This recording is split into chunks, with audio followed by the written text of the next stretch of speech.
The Super Media Bros podcast is a founding member of the OddPods Media Network. Super Media Bros.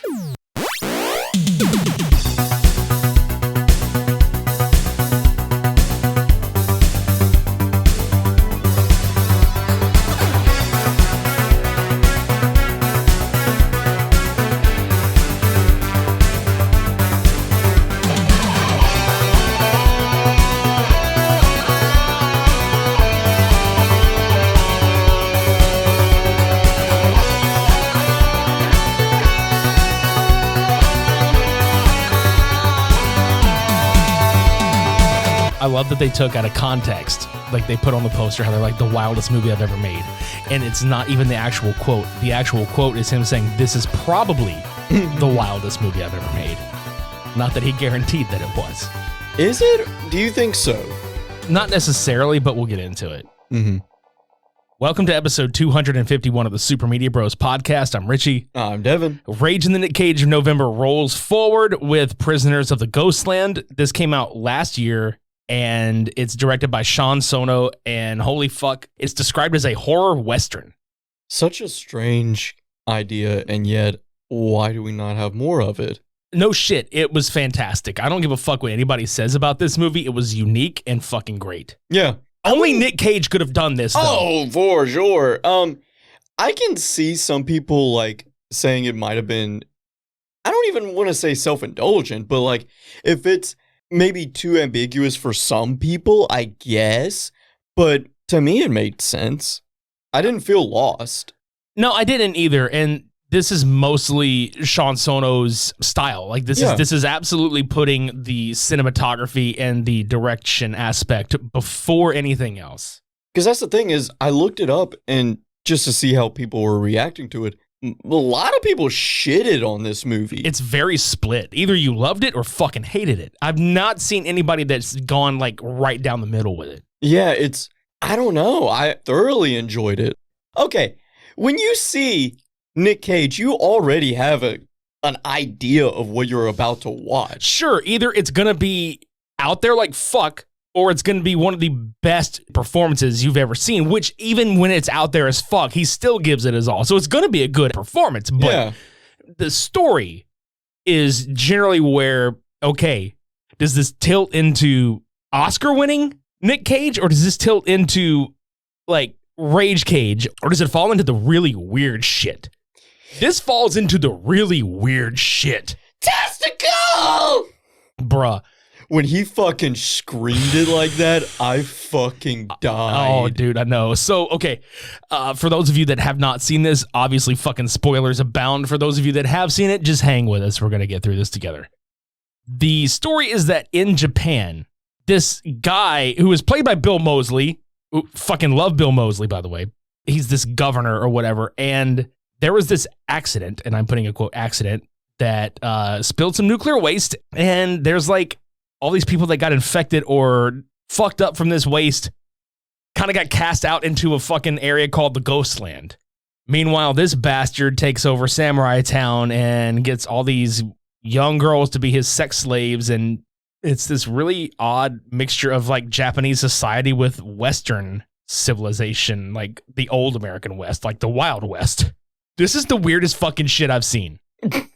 And what happens is and I would assume it's his quote unquote most prized granddaughter gets fucking taken into the Ghostland.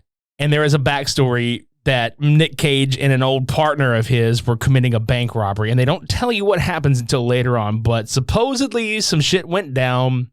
And according to this guy, Nic Cage killed a whole bunch of motherfuckers in this bank robbery, including a kid and all this other shit. And just, and then this here we go. It reminded me of if you took Escape from New York and stuck a bunch of Japanese shit around it and then threw Nic Cage in the fucking mix. I have a question. Sure, go ahead. You said his most prized granddaughter. I want to talk to the one that he likes the least. I would love to have that conversation. What does he treat her like? Yeah, like, I would like to think that she was also in the Ghostland. Only two were there. The favorite and the least favorite. and the least favorite just watches this whole thing. You talk about Stella? Yeah. Yeah, dude, she's just there, and she's just like already in the Ghostland, and it's not even like, okay, so you got Bernice, who is like the main character next to Nic Cage, who is played by Sofia Boutella. Then you have Stella, who was one of the other girls that she was there with, and then you have Susie, who is Susie Chan, as he calls her, who is there with the grandpa while Nick's character is sent out, which he's just called Hero. Mm-hmm. Because he's supposedly the hero of the story, but it's not his actual... You don't actually know his real name. They just call him this. I just assumed that was his name, to be honest. It's a funny fucking name if it really is, though. Well, we can just go with it if they ever called him. I figured it was Hero because it's like... This is going to sound so fucked up. I was thinking of it in like a Japanese accent. H-I-R-O, but it's spelled like H-E-R-O. I just assumed it was Hero. Like or hero even. Yeah, like I don't know.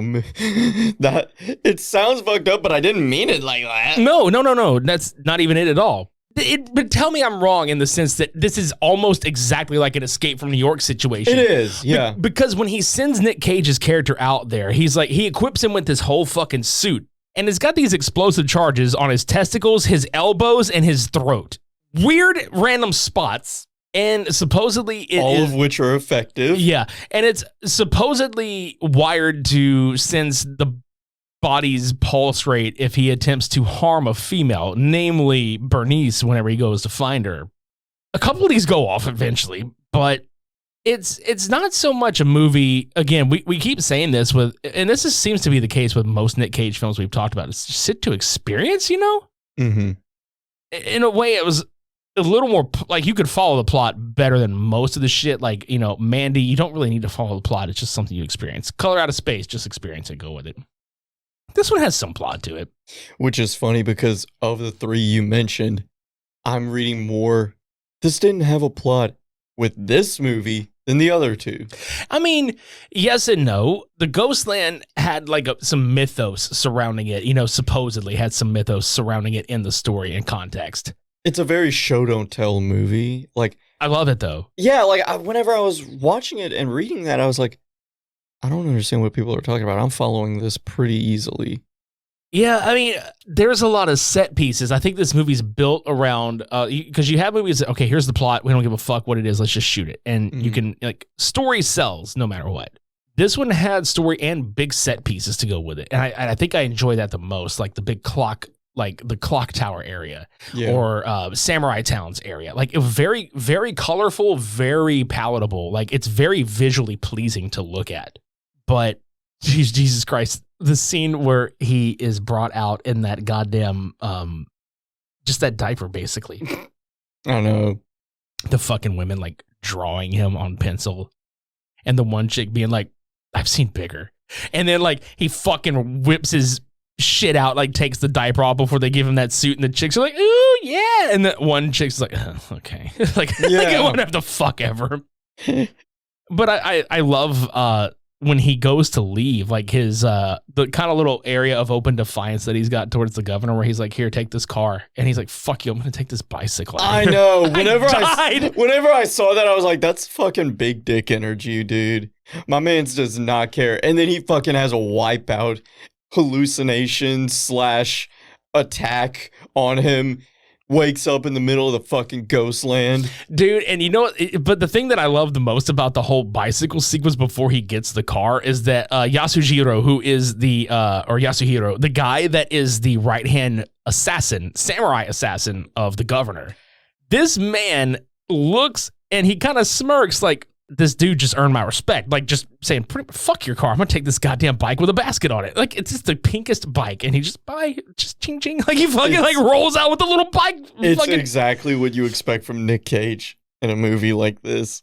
God damn it. And I was sold, like, already. Now, I will admit, and I'm sure you will too, the movie itself does a good job of setting all this shit up. But correct me if I'm wrong, it really, really picks up in the last 20 minutes. Oh, yeah. Like that's where your meat is, like right there. Yeah, like this is story and exposition. The last 20 minutes is like, there's your balls.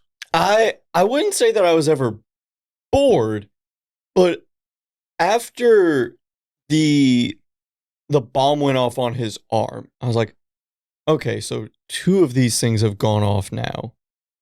We didn't even get to the one that went off. Oh, no, but I know. But I'm saying, like, once that one happened, I was like, okay, so I'm assuming this movie's almost over because they're not going to blow off his throat. Yeah, no and shit. they're not going to blow off his other arm whenever you've got an hour left of the movie. Sure the fuck enough, dude. I paused that shit to go take a leak. He had like an hour and 10 minutes left. Right? Because, okay, so he does get to, like, I was surprised at how quickly he got, first of all, that he got to the Ghostland. Yes. Secondly, they didn't try to fuck with him. He immediately found Bernice. Like, the whole lore behind the ghost town is really cool, how, like, the actual spirits of this town actually fucking possess and take away something that you value most. In Bernice's case, it's her fucking voice. But she's mostly catatonic, and like the whole way they have this thing set up with the clock tower is just unreal. Like it's one of the coolest looking fucking set pieces, and these people are there holding back, the ticking hand.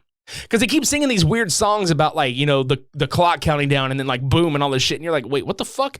It turns out these fuckers are taking turns holding a rope to hold the counting hand on the clock back because apparently it's a giant fucking time bomb.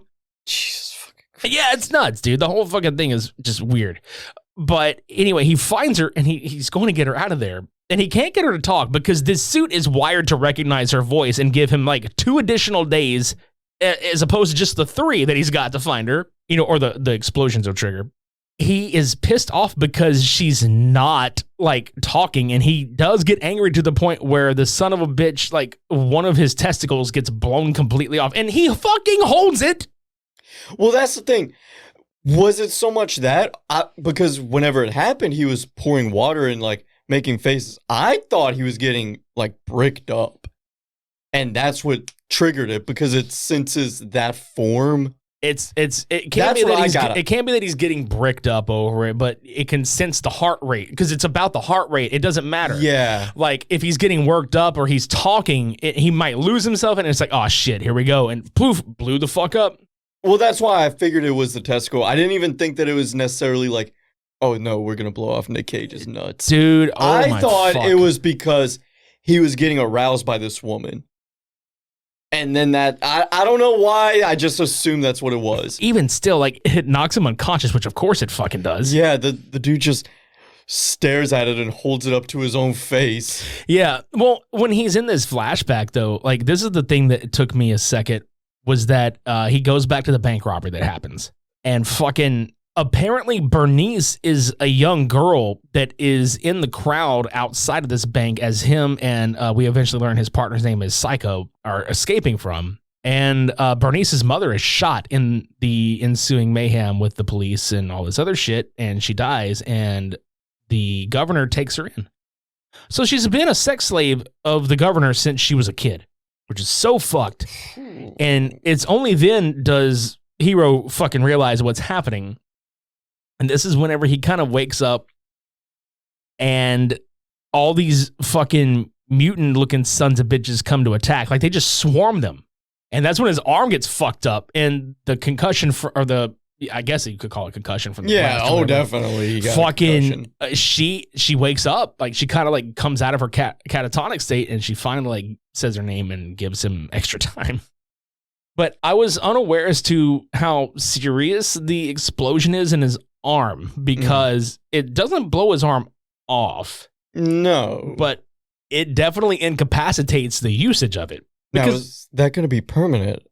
See, I'm not sure. And they never explained because he still uses the motherfucker. It just looks very painful to use. At one point during this whole thing, they strap it. It looks like they splint it pretty good. But at one point, he's got this metal armor around it with a fucking katana blade sticking out of it. That means Japanese sword.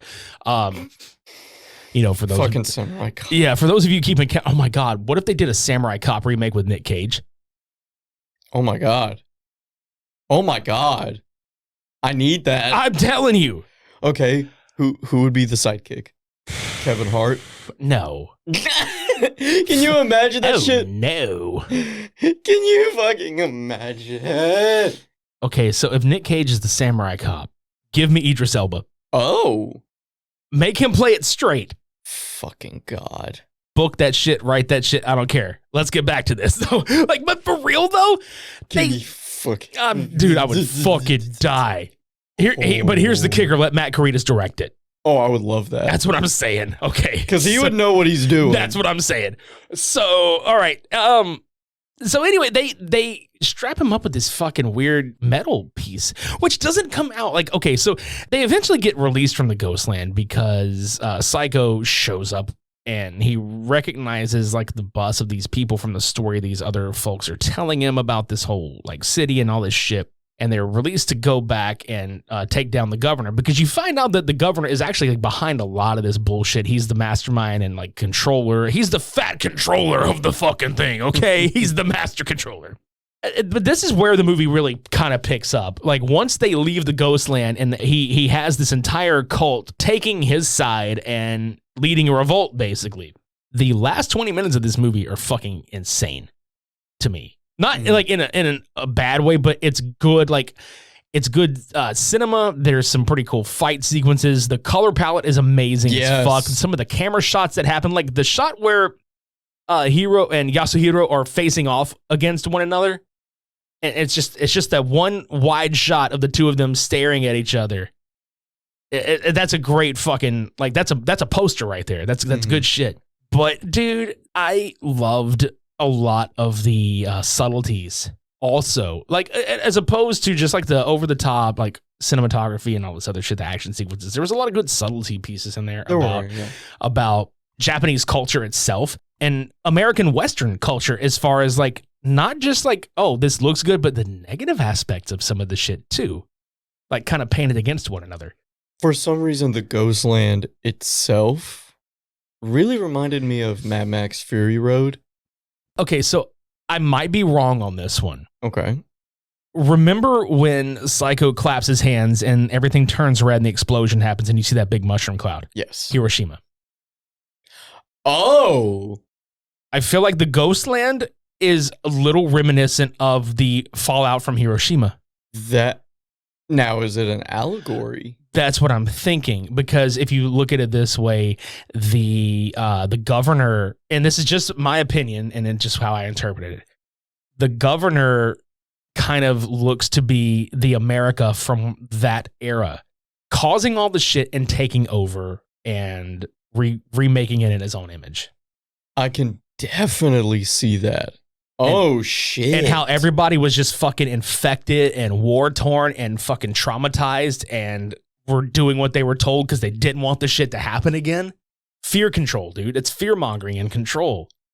Because once that fucker got his, like, spoiler alert, 3, 2, 1, the governor gets his, but we'll tell you how in a little bit. But, like, once that happens, everybody's free again. And, like, once that old part of America, like, because we're fucking almost we're about 80 years removed from this shit, dude. You know, like we're 80 something years removed from this fucking shit. So like what I'm saying is like, holy fuck, dude. Like I remember reading about that and being told it was 60. Lord, I'm old. Motherfucker, you're old. I know, man. But I mean, am I wrong though to think that that's kind of like seeing it that way? No, I didn't notice it the first time, but now I do.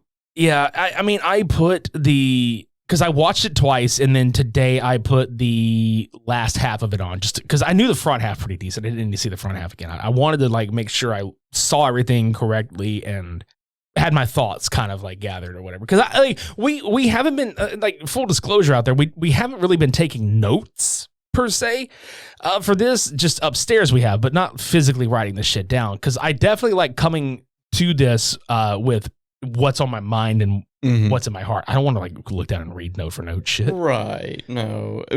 To me, it's like if you make podcasting into a job, then it's going to come across that way. Yeah, exactly. This way, we're just vibing and watching movies.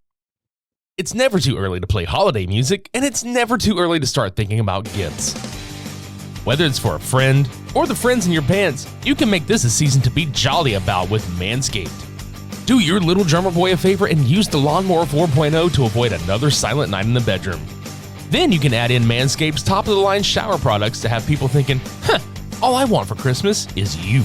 Santa cares about his sack, and frankly, so should you.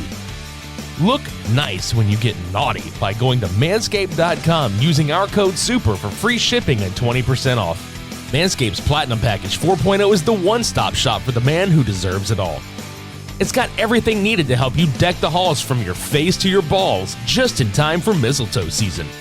The Platinum Package has every product from the best-selling Performance Package, plus the Ultra Premium Body Wash, the Ultra Premium 2-in-1 Shampoo and Conditioner, and the Ultra Premium Deodorant.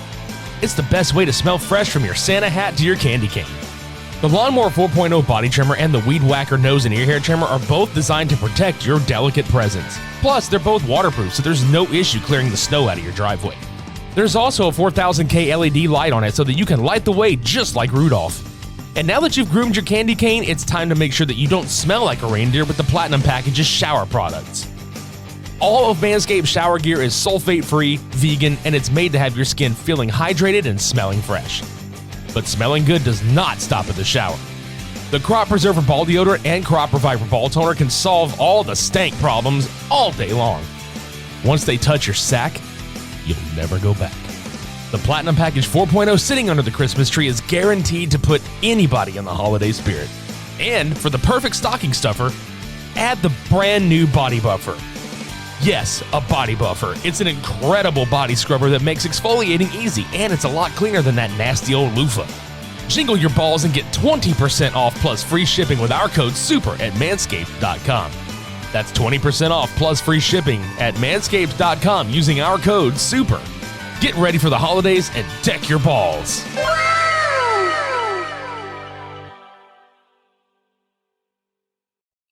Hey, there's no better way to spread holiday cheer than by upgrading your style for all to hear. If you're not familiar with Vincero yet, they make exceptionally crafted and stylish watches at affordable prices. Other premium handcrafted watches just don't fit the everyday person's budget. You can finally own a high quality and lasting timepiece without going broke.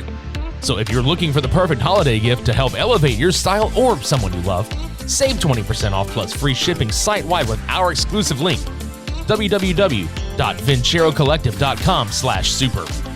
That's VINCERO collective.com/super. Now you may be asking yourself, who are Vincero? Well, Vincero Collective is a premium lifestyle brand based out of San Diego that also makes high quality and affordable sunglasses, jewelry, and much more. Trust us when we say the sunglasses are definitely out of this world. Shades on is not just a catchphrase for us.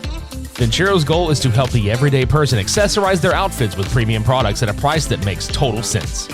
Everything is designed in-house, sourced from their own materials, and they produce it in small batches. They're committed to doing things well, or just not at all. For all the boss men and women out there, the watches are a must. They can elevate your look with a twist of the wrist. Made with surgical-grade stainless steel, durable silicone, and Italian marble straps, these sleek modern watches come with reliable automatic and Japanese quartz movements. Again, their sunglasses? Amazing. They come polarized with handcrafted frames and so many styles to choose from. They're also changing the luggage game. They just launched their commuter bag, which is a fantastic bag. I actually have this and I will be using it for future travels. This is the ultimate travel bag specifically designed for somebody that likes to look good while traveling. And the product is made of 100% recycled nylon material, so it's very lightweight and you can support a sustainable cause. The thing I actually like the most is the pass-through strap. So you can actually sit it on top of your suitcase hands-free. It's a traveling game changer. And if you're worried that somebody won't like this gift, it's not even a problem. Whether you need to return it or swap it, there is a 5-year guarantee and a 365-day free return policy that's got you covered. So whether it's a gift for yourself or somebody in your life, add Vincero to the top of your wish list. Get 20% off plus free shipping site-wide with our exclusive link, www.vincerocollective.com/super. Again, you can support our show and check these guys out at vincerocollective.com/super. Look good, feel good, and save big this holiday season with Vincero. Hey, you there. We've got a question for you. Are you tired of clickbait stories and the loudest voices driving discussions in culture and entertainment? If so, I'm Dylan. I'm Kendall. And I'm Corey. And we host the podcast From the Middle. We're middle-class guys living in the middle of America, in the middle chapters of our lives with points of view somewhere in the middle. We take a more reasonable and centrist approach in our discussions covering genres like comedy, culture, entertainment, and interviews with really interesting folks like business owners, comic creators, doctors, news anchors, New York Times best-selling illustrators, professional stand-up comics, and more. We really value a relaxed and conversational podcast, one that we hope is so fun and laid back, you'll forget you're not actually hanging out with us. So search at From the Mid Pod, just like it sounds, or check us out everywhere you can find podcasts. I forgot to say this. So when he got his nuts blown off, or just one of them, I was like, so is he Nutless Cage now? Like, is this what we're going for? It's like Nicolas Cage as Nutless Cage. Damn it. This poor bastard, I swear to God. Dude, I'm going to be honest. I genuinely thought he was going to fucking die. Oh, by the end of it? Yeah. I did too. So getting to the end of it, actually, now, like, we can get a good segue there. Fucking Nic Cage figures out that the ghosts are coming to him for help and see him as the turning point in the fight to overtake the governor, because unbeknownst to Hero, until he sees a vision, he accidentally had a role in this entire cataclysm that happened. Yeah. Which is, it's a cool, like, way to tie him into the story, because as far as you know, you're just like, oh, this is just this random guy. What does he have to do with it? And he kind of has everything to do with it. Yeah, it's a good redemption arc, honestly. It is. You know what? I might be reaching here, but hear me out. This was what the first Suicide Squad should have been, in the sense that Joker should have been the main antagonist. I think we all agree on that. But in which case, Harley Quinn would have a key factor into being even a part of this, because as it stands, you got just a normal random psycho girl with tiny shorts to take on a fucking alien, basically. And it's like, that doesn't make any sense whatsoever. She had no purpose of being there. We love her, but she didn't need to be there. Here, it's like, between the bombs, if you act a fool, to this is basically a suicide mission. Yeah, because the governor wasn't gonna, like, because once you get to the point where he takes her back, the governor's like, I wouldn't spare a drop of piss for you. Yeah. He wasn't gonna give him the key to unlock his suit. But here's the thing, too. Here's the thing.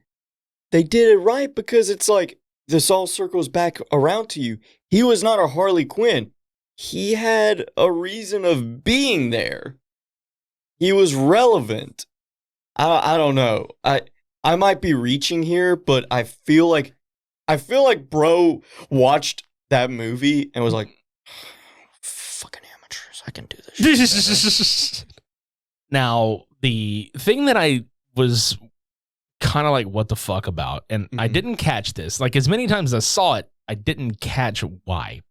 If Yasuhiro had a sister that was one of the granddaughters, and he saw this man being outed as the guy that's fucking all this shit up, why was he so loyal to that asshole that he was still trying to kill Nic Cage? Maybe he was never going to. No, he was definitely, okay, it looked like it was for honor, too, because if you notice, everybody else that was trying to kill his ass, he fucking killed them so they couldn't get the fucking blow on him. Mm-hmm. He wanted that fucking kill. Like, that's honor in Japan. Like your enemy is going to die by your hands and not by anybody else's. And your enemy would rather die by that person's fucking hand. I saw it as like, oh no, I'm on your side, but we can't let that out. Yeah, I mean, okay, there's that too. It's like I'm pretty sure he was afraid of what would happen if the ghosts were, released and shit. But be that as it may, between Susie grabbing that fucking turret gun and just mowing everybody the fuck down. Shit was fucking fire. She definitely was trying to be John Rambo in Rambo 4. Dude, oh my God. So that fucking scene. I was thinking the second one. No, I'm talking about like, the one where he fucking chops that fucker's head off and takes the fucking and blows that dude away point blank and then just proceeds to fuck everybody up on that fucking Jeep turret thing, and he's just mowing and just. I don't care what anybody says about that movie. That scene was fucking fire. That scene was worth every goddamn penny I paid to see it in theaters. Dude, I went to theaters too. Which theater did you go to? It was I think I went to the one in the mall. I think Dude, I went to the one in the mall. I would love to think that we were actually there and just didn't know each other at the time. You saw little kid me going, yeah, fuck yeah, Rambo. And I'm just like, fuck you, Rambo. Yeah, like I'd love to think that. Oh my God. That shit was fucking crazy, bro. I loved that. Okay, so she takes 2 in each titty. Because let's be honest, that man was shooting for her titties. Oh, yeah. So you think she's going to die, but she fucking doesn't die. Hiro and Yasuhiro have like a really cool fight. It's that whole standoff piece where he's standing there with his like makeshift arm blade fighting a dude who is very proficient with a katana. And believe it or not, Bernice is actually pretty fucking efficient herself. I noticed that. Why couldn't she just... Why didn't she just like fuck shit up from the front? I don't know. But any fucking way. So there was a spot where when Nick kills him, so he lands the final blow on Yasuhiro, it kind of reminded me of Kill Bill when the bride hits that final blow on her. Yeah. And she stands there for a minute. And then she's like, oh, and she fucking limps back or whatever the fuck. It's like, oh, yeah, he got him good. Then Bernice proceeds to blow the governor away with 7 shots from a 6-shooter fucking gun. I didn't count them. I'm usually counting. I'm so good about usually counting. I didn't this time. She laid 4 into him, and then another one, and then 2 more when he was on the ground. Dude, I'm usually so much better about that. I'm ashamed of myself. It's okay. It happens to the best of us. It was probably Eugene trying to fuck with me. God damn, dude. That was a crazy ass movie, though. Yeah, it really was. Because, I mean, at the end of it, Hiro, Bernice, and Susie basically are just like, yeah, Samurai Town's going to be a pretty good place. They kind of walk off, and Nutless Cage is limping, 1 testicle, 1 arm, 2 chicks, as he should be. Yeah. And, redeemed, might I add. But as far as the movie as a whole, okay, if you had to give this movie, not like a rating, but if you had to recommend this to somebody, do you give it to somebody that has never seen a Nic Cage movie? Oh, no. Do you give it to somebody who is into like avant-garde kind of like out there shit? Or do you give it to somebody who is a popcorn film watcher? I definitely wouldn't give it to a popcorn. It's too experimental. That's what I was getting at. Like, as far as the experimental, like, okay, there we go. If you had to rate this on a 10 scale of like experimental, like where does this sit for you? Like, does it sit like where it's like not enough or too much, or is it like right? Like, okay. On a scale of 1 to 10, 10 being like way too out there. Yeah, I couldn't even process. I would say this is anywhere between 4 to 6-ish. I'm the same. Because to me, it kind of sits halfway because it's not too obscure out there where you're like, fuck this movie, but it's not boring. Yeah, like it definitely had some, it based itself on a lot of imagery. There's nothing wrong with that either. No. Like I said, I don't understand why people didn't understand the plot to it. I felt like the plot itself was straightforward. Just the direction itself was different. But even upon reading reviews and everything, this is not even the weirdest that this director has made. So it's like, well, by that token, you can't even say that it's that out there. Yeah, no, definitely. Put it this way. If it was a Mr. Bungle album, it was California. Oh, great little comparison there. Because it's still weird enough to be like, a lot of people would be like, I'm not understanding what this is. But it's certainly the more digestible of the 4. Oh, for sure. So I want to say a couple things about the director. This just proves, like, first of all, that he knew who he wanted for this. He absolutely knew who he wanted when he got Nic Cage. And also the fact that this man just fucking, like, kept going. You know he had a heart attack during the production of this movie? Really? He had a heart attack and they had to delay the movie for a year. And because that happened, Nic Cage thought it best to move the production to Japan instead of in Mexico. So they actually filmed a lot of this in Japan. Because Sion Sono is, obviously he's Japanese. He's from there. And Sion Sono says that Wild at Heart is his favorite Nicolas Cage movie and the inspiration for most of his work. Which Wild at Heart is a fantastic fucking movie. Dude, And Sion Sono, quote, says, Nic Cage is the easiest person that I have ever worked with, brought me back from the dead. Quite fucking literally and figuratively, if you think about it now. Yeah. Good on Nick. I know, right? And I'm not just saying this because I'm a fan of his, but like legitimately, Nic Cage is easily one of my favorite Hollywood people. He really does seem like somebody who's like, he just wants some authenticity. He loves acting. Mhm. He's said it as much. He loves to act. You know, obviously actors love acting, but he's one of those people that genuinely likes to do it. And you've got to love it. If anybody out there has seen Nic Cage's filmography, it goes literally everywhere from like Oscar shit to what the fuck are you thinking? Like, why are you in this Walmart DVD bin bullshit garbage? Leave it alone, sir. I'll watch any of it. I'm telling you, same, dude. That's the thing, though. I've heard so many people say, hey, gotta give it to Nick. He's a GOAT just because he does not care how bad it is. But he gives it his all every time. Exactly. Where does this rank for you on a 1 to 10 in Nic Cage films as far as like anything and everything that you've seen of his? Like, does this rank as like, it's not one of his best to it's mid, or is it like definitely in the echelon of... Are we talking about like when you think of Nic Cage movies and you want to see him rage out? No, I'm talking in terms of just script, how he brought it to life. Where does it rank as far as like, you're a Nic Cage fan, where does this sit for you? Because you can, like, okay, for me, for instance, this isn't Moonstruck, and I love Moonstruck. It's one of my favorite Nic Cage films. This definitely isn't Face Off. This isn't 8mm. This falls more in line with like Mandy and fucking Color Out of Space. This also falls into Wild at Heart. Like, honestly, it falls into that. It falls into Ghost Rider. Really, Spirit of Vengeance. It leans into that kind of like, it's not too out there, but it's out there just enough for me.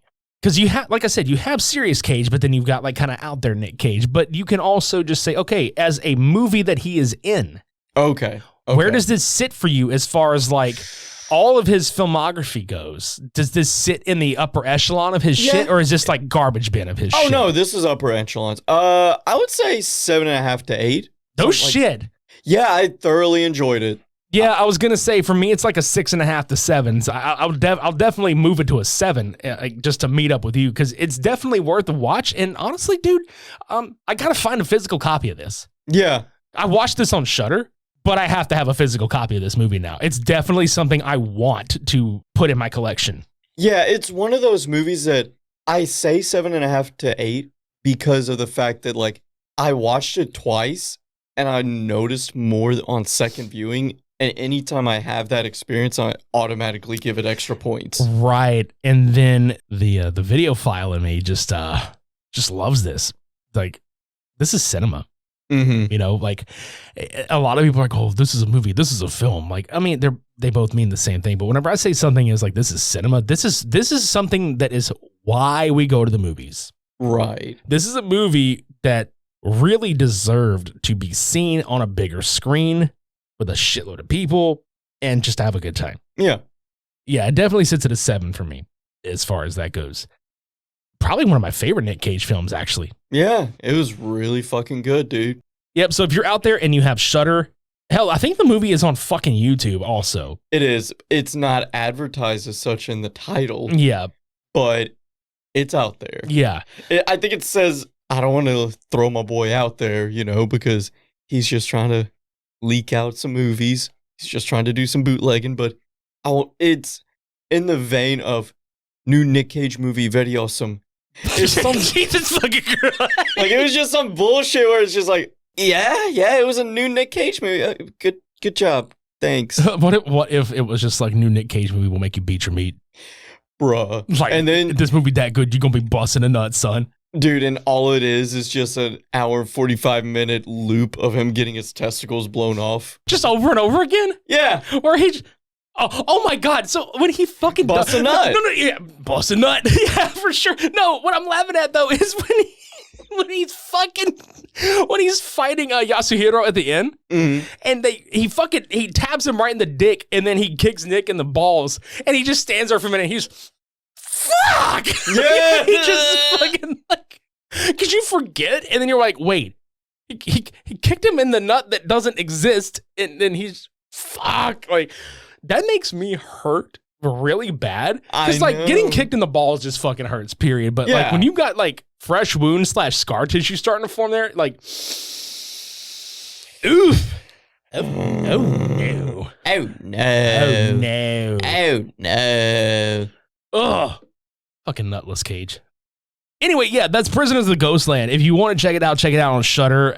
It's fucking worth it. Like, get the free trial for Shudder and go watch it, and a fuck ton of other movies like for 7 days. God damn it.